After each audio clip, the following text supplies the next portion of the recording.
أعوذ بالله من الشيطان الرجيم.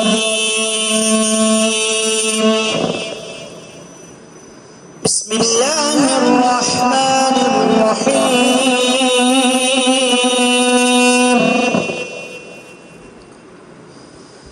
إن الذين كفروا لن تغني عنهم أموالهم ولا أولادهم من الله شيئا وأولئك هم وقود النار كدأب آل فرعون والذين من قبلهم كذبوا بآياتنا فأخذهم الله بذنوبهم والله شديد العقاب. قل للذين كفروا ستغلبون وتحشرون إلى جهنم وبئس المهاد.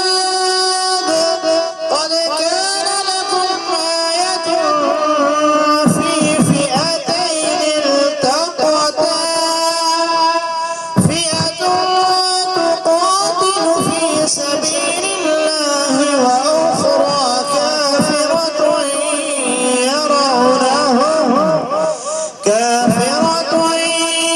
يرونهم مثليهم رأي العين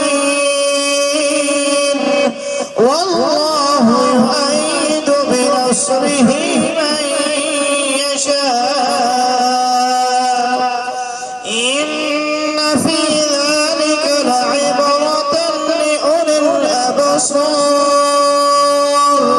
زين للناس حب الشهوات من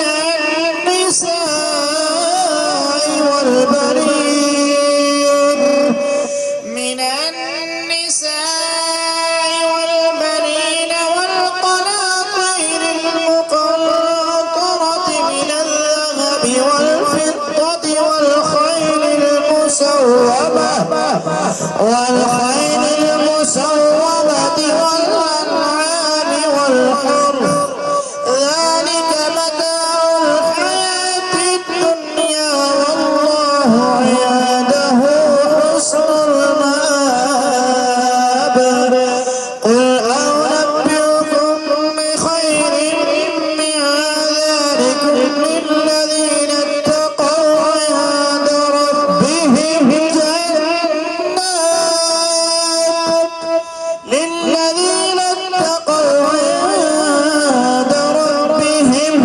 جنات تجري من تحتها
وما اختلف